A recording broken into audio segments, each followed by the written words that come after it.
This is Jane Withers, Turner Bolin, Brandon Bolin versus New Wave Pools. Do I have someone here on behalf of the plaintiffs, Bolin and Bolin? I'm here for the plaintiff, Your Honor, Brandon Bolin. Good afternoon, Mr. Bolin. Hello, Do I have here on behalf of New Wave Pools? Good afternoon, Your Honor. My name is Clint Fagan. I'm here on behalf of New Wave Pools. Mr. Fagan, are you counsel? Yes, Okay. I'm counsel for New Wave Pools. Okay. All right. Now, Mr. Bolin, I recall this case, we had a judgment, and so plaintiff was received a judgment in their favor at the original hearing. New Wave Pools, Mr. Fagan, y'all filed an appeal, and then after the appeal was filed, we received two motions from Mr. Bolin, one for an untimely appeal and one for an objection to the surety bond being posted. Is that correct, Mr. Bolin? Yes, Your Honor. All right. So let's address the first one, the appeal, right? And this one is a little bit easier for the court. So the typical appeal deadline, y'all, and I just told it to the gentleman before, and this is where it gets kind of funky. It's 21 days beginning the day after the judgment, right? So you don't include the day of the hearing, starts the next day, and it's a calendar day system. So even if the next day is a Saturday, that's day one of the appeal deadline. The difference is what happens on the final day. If day 21 falls on a weekend, a federal or state holiday, or a day in which the court is not open all day, they get until the following day. At the time the case was appealed, our court did not have its lobby open in full. We've been short-staffed, and so as a result, the following day was the deadline for appeal. When I calculated it out, I did find that they did file timely in that regard. They filed on day 22, but because of that rule, that is still sufficient for them to clock it in. All right, so I understand that's a frustrating thing, but that is the computation of time.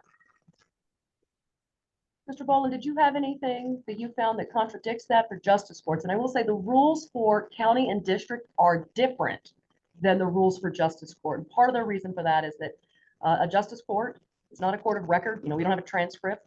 Both parties can appeal. Even if you win, you can appeal to a higher court. And in many counties, we live in Travis County. We are very well staffed, or we are a large urban county. In many counties, the justice of the peace is a one-person show. The judge is the clerk, is the bailiff, is everything.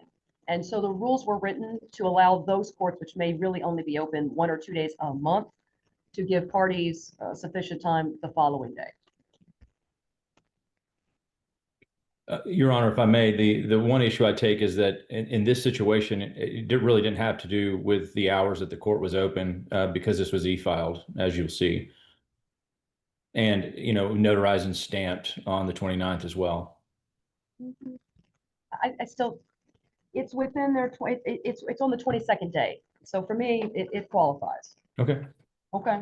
All right, but now let's move to the other issue, Mr. Bolin. That's the contesting of the surety bond.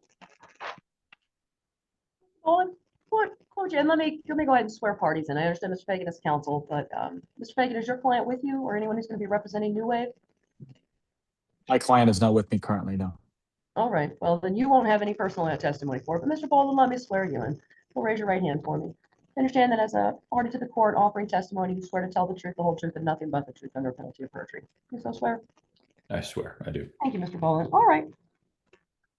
What is your objection to the defendant's posting the surety bond? If Your Honor would allow me just to take a couple of minutes, I just have a couple of minutes of prepared remarks. May it please the court? Absolutely. Your Honor, this hearing concerns the sufficiency of the defendant's appeal bond filed to stay execution of the court's judgment. We, the plaintiffs, contend that the bond is invalid because it was executed by the defendant himself. There's no separate qualified surety in this matter. The supposed surety, Mr. Vaughn, is the president of New Wave Pools, the judgment debtor in this case, not an independent bonding company. The bond provides no actual surety for the judgment. Texas law is very clear that a principal cannot serve as its own surety. See Evans v. Woodward for that matter. If you look at the copy of the defendant's appeal bond, it shows his inadequate attempt at self-bonding. Furthermore, if you were to do just a standard license search with the Texas Department of Insurance, it will show that there's no surety license for New Wave Pools or Mr. Vaughn himself. And finally, if you were to do a public business record search, it will show that New Wave Pools is a pool contractor and not a surety. So the key points I want to, just leave you with, Your Honor, and then I'll cut off here, is that Mr. Vaughn's attempt at self-bonding as the defendant was signed as both defendant and surety. He is not a licensed surety, and that's not authorized under the Texas Insurance Code. What he's providing provides us, the plaintiffs, the prevailing party, no financial security, or for the court for that matter. It has ambiguous execution. Vaughn signed as president, not individually. And finally, and probably most importantly, the legal requirement, Rule 506.1 and Evans v. Woodward requires separate good and sufficient surety. And in closing, because the defendant bond is facially defective, lacks a qualified surety, and offers no financial security, we ask the court to declare the bond insufficient and require the defendant to post the full cash amount of $17,389 with the clerk by end of business today. And that is the extent of my prepared remarks. Thank you, Your Honor. Thank you, Mr. Bolin. That's well prepared. All right. Mr. Fagan, how would you respond? Your Honor, I received the motion from the plaintiff via email. Well, it shows that it was sent to my email about 4 hours ago. Currently, I was in a summary judgment motion in Falls County, so I was not able to read it, nor did I get any type of accurate time to actually write a written response. However, if the concerns of Mr. Bolin is that my client does not have the proper funds to cover the $17,389 that the bond is posted for, we have actually uploaded a redacted bank statement from my client that's in the court's registry currently. If you would like to take a look, that shows sufficient funds for the proper surety for Mr. Vaughn and New Wave Pools. Also, I was under the impression today, and from the email I received from the court, was that this hearing was not to contest the bond. I believe that's not an issue. Here are the surety in this case. It's actually, please, the message from the court was, please note that the hearing will only address the defendant's ability to pay the posted bond. So the surety bond is not an issue. It's whether my client can pay it, and the evidence that I provided in a redacted bank statement from New Wave Pools provides plenty or more than sufficient funds to cover the $17,000 bond that my client has signed off on.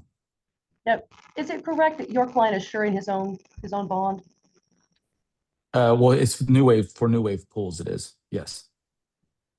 That is the defendant in the case. New Wave Pools is the defendant in the case, yes, and he is the president of. Just so I'm clear, New Wave Pools is saying, I guarantee we'll assure the money even though we don't have it to post. They're acting as their own surety. I promise I will have the money even though I don't have it today. Right, we do have the money. Great. We posted. I'm going to sustain plaintiff's contest of the appeal and ask the defendant pays the surety bond, play cash bond. All right. Okay. Fantastic. Well, have a good afternoon. Okay. All parties are excused. So, Your Honor, do we have to have a cash bond in by this afternoon? Let me take a look. When we sustain the appeal, county court must set the hearing within 14 days. Written order, you have 7 days. Appellant may appeal my decision within 7 days. Okay. Otherwise, yeah, gotta put the money down. All right. Okay. Good afternoon, everyone. Thank you. Thank All you. parties are Thank you, Your Honor. Thank you. Samuel Fernandez versus Tyler On and Lauren Alhuz. Do I have someone first on behalf of Fernandez?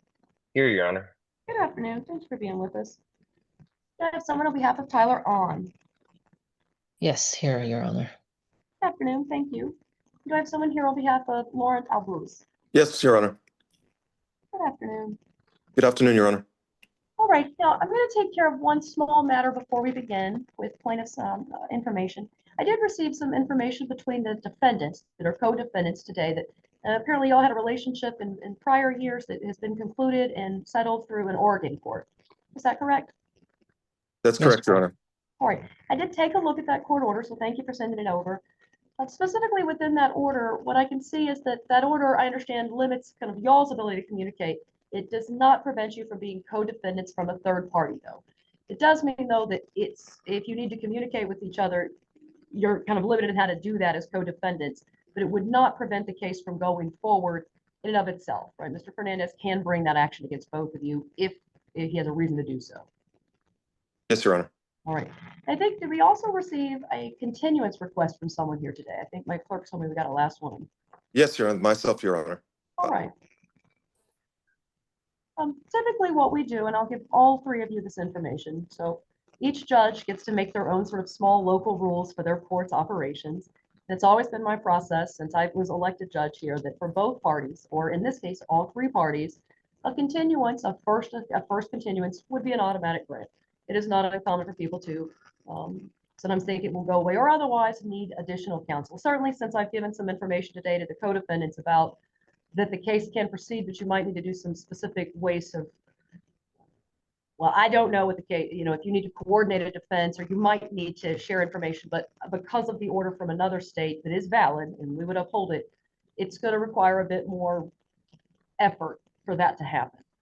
So typically here, I would grant the continuance, and I'm going to grant the continuance. I just want to give you both information. Ms. Fernandez, you still have an opportunity to seek a continuance as well, as does the third co-defendant. However, after that, because the case is from last year, we wouldn't want it to stretch on beyond a few more months here. We want to go ahead and get y'all to a resolution where you need it. Okay, Mr. Fernandez, do you have any questions about the reason I'm going to grant a continuance or what to be expected in terms of a timeline coming forward? I'm a little curious. I understand why you said you personally grant the continuances.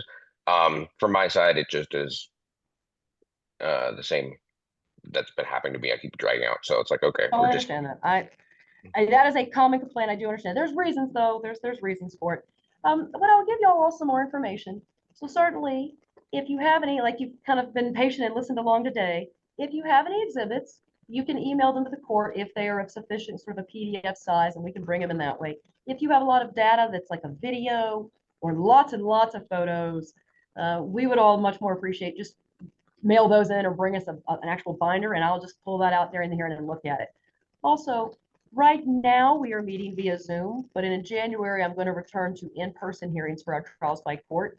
If that's untenable or very impractical because parties don't necessarily reside in Travis County, you can make a motion to appear via Zoom, and depending on the circumstances, I may allow that. But just know for all three of you, and this is, I say this to the two defendants because of the order I saw, there's going to be some specifics with that, right? But that's generally how we go. So if you have any evidence, you can submit it or you can bring it the day of court.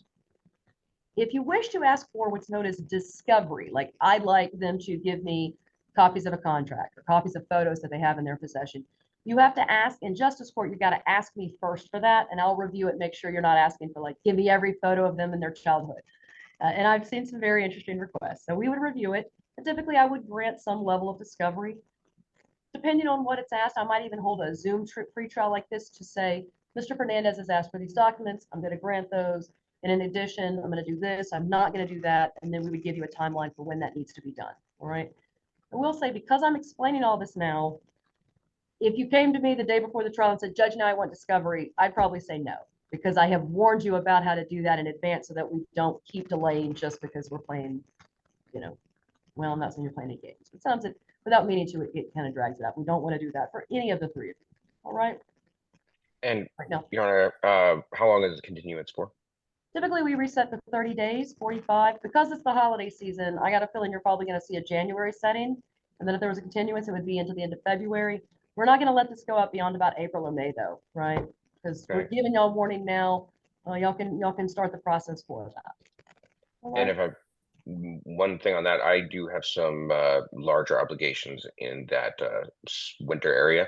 So that's another reason I need to push it past some of that or get it done beforehand. Okay, and then it'll be past that. I can look at it what our docket calendar is and the holiday season and the reality of if we've tried to set things in the middle of December and it just turns into a bunch of continuances. And I'm not trying to interfere with anyone's holiday plan, right? All right. Well, Mr. Fernandez, I'm glad I can answer those questions. Mr. Alvarez, do you have any questions? No, Your Honor. Ms. Crystal Hahn, do you clear. have any questions? You're on mute, Miss On. If you're trying to respond, I may not be able to, I may not be hearing you. It is clear. Thank you. All right, well, thank you very much. Then we're going to grant that continuance. All parties have at least 30 more days to prepare their matter. Quite likely it'll be a January setting, so think more like 45. All right. Thank you, Your Honor. Thank you all for your patience today. I know it's no fun to sit through a hearing and then be told come back again. So thank you. Do appreciate that. But the legal process is proper and you're going to get to where you need to be in the end. Okay. All right. All parties are excused for the day. Thank you very much then. Thank you, Judge Holmes. Andre Zamparelli versus Lupe Orocha Jr. Do I have someone here on behalf of the plaintiff, Zamparelli? Andre Zamparelli is here. Good I'm afternoon. on Thank you for being with us, sir. Sorry. All right. Do we have anyone on behalf of the defendant, Lupe Orocha Jr.? No, someone's checked in. Mr. Zamparelli, what is this case about? This is, I was rear-ended back on January 2nd of 2024, and I had all the insurance information given to me, and I went to Fred Lloyd Insurance, and they refused to pay for it, and I sued Fred Lloyd Insurance, then it was thrown out of court, so I had to sue the driver, which is Lupe Orocha. The last court date we had, I had all the billing except for the rental car for while the car is being repaired, and the judge suggested that I get that and then come back for this meeting today, for this court meeting today. I do see that we received a return of service for the defendant, Lupe Orocha Jr. He was served in person by Alyssa Gaitan with Constable Precinct 3. So we got that back. All right, Mr. Zamparelli, let me swear you in. If you'll raise your right hand for me. Can I understand that by appearing in court and offering testimony, you are swearing to tell the truth, the whole truth, and nothing but the truth under a penalty of perjury? Do you so swear? Yes. Thank you very much. You're good. You put your hand down now. All right. And what is the total actual, your total actual damages? So your, the estimate for car repair, or if you had it repaired, what you spent for that, and then what it cost you for your rental car vehicle? Yeah, the total I have is 5,000. It's on a I have it on a calculator, but the screen is blocking the calculator. It's like 5,000 some odd dollars. I have the three estimates that I submitted to the court for the last court date, with the exception of the rental car that I submitted prior to this one. I don't know if you have any of that paperwork, but those amounts are what need to be added up. And there's also on one of the invoices says tear down need to see full extent of damage to rear body. So the price may go up just depending on what they discover when they take apart the rear body of the car. All right, I have a receipt. Looks to be a preliminary estimate. I see tear down. Is that from Red Rock?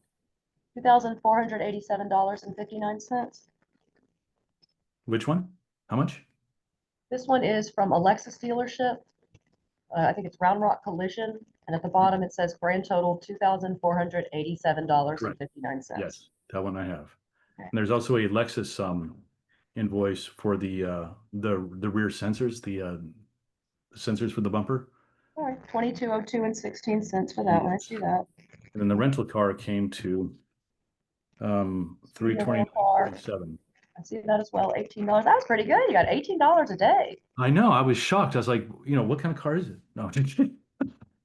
They give you a full size. I mean, I'm with you. I look at that. I just wanted a car that's similar to mine.